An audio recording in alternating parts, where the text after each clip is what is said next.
अस्सलाम वालेकुम, welcome to our YouTube channel learn beyond the sky. आज हम बेसिकली बात करेंगे कि फैक्ट्स एंड फिगर्स की क्या इम्पोर्टेंस है एसए के अंदर या हमारे पास सीएसएस कॉम्पिटिटिव एग्ज़ाम्स के अंदर।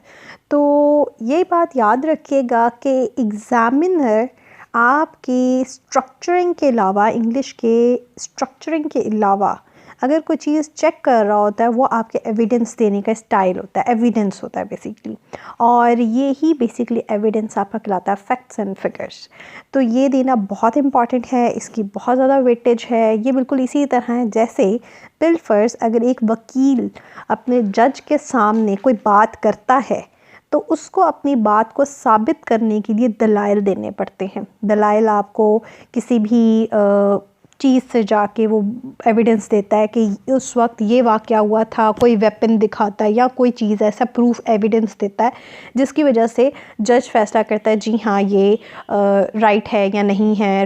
रॉन्ग और फेक होना, रियल और फेक होना ये अलग चीज़ है। एनीवेज़, बताने का मकसद ये है कि सीएसएस में कॉम्पिटिटिव एग्ज़ाम्स में फैक्ट्स एंड फिगर्स की बहुत ज़्यादा अहमियत है। करंट अफेयर्स से भी बहुत ज़्यादा अहमियत है। आपके पास जितने भी ऑप्शनल्स हैं उनके अंदर भी बहुत ज़्यादा अहमियत है।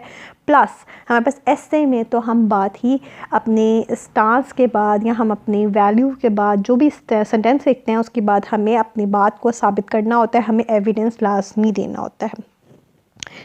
अगर हम बात करें एसए के अंदर के हमारे पास एविडेंस के क्या क्या तरीके हो सकते हैं या हम कोट क्या क्या कर सकते हैं।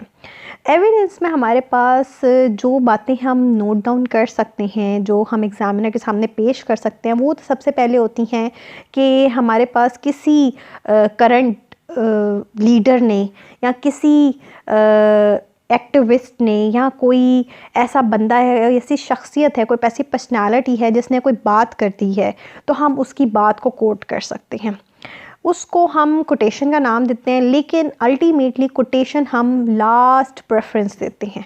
फ़र्स्ट प्रेफरेंस हमारी कोटेशन कभी भी नहीं होती। तो हमारी लास्ट प्रेफरेंस जो है वो कोटेशन होती है। फ़र्स्ट प्रेफरेंस हमारे पास कोई भी स्टेट की डिपार्टमेंट हो, इंटरनेशनल लेवल का कोई अगर डिपार्टमेंट हो, ऑर्गेनाइजेशन हो और कोई भी ऐसी चीज़ हो नेशनल लेवल पे, तो हम उनकी कोई भी एविडेंस जिसमें कोई फैक्ट्स एंड फिगर्स मेंशन किए गए हों उनको देते हैं। बिल फर्स्ट मिसाल के तौर पर यहाँ पे अगर हम बात करें तो अगर कोविड-19 की अगर हम बात करते हैं तो जिसको डिक्लेयर किया गया था वर्ल्ड हेल्थ ऑर्गेनाइजेशन की तरफ से कि एक पैंडमिक है, तो वो कौन सी डेट थी, उन सब को कोट करना और वर्ल्ड हेल्थ ऑर्गेनाइजेशन का नाम लेना, ये एग्ज़ामिनर के सामने एक वेटेज देता है। तो बताने का मकसद ये है कि एसे राइटिंग में, आपके करंट अफेयर्स में, आपके पाकिस्तान अफेयर्स में, आपके सारे ऑप्शनल में एविडेंस बहुत ज़्यादा मैटर करता है।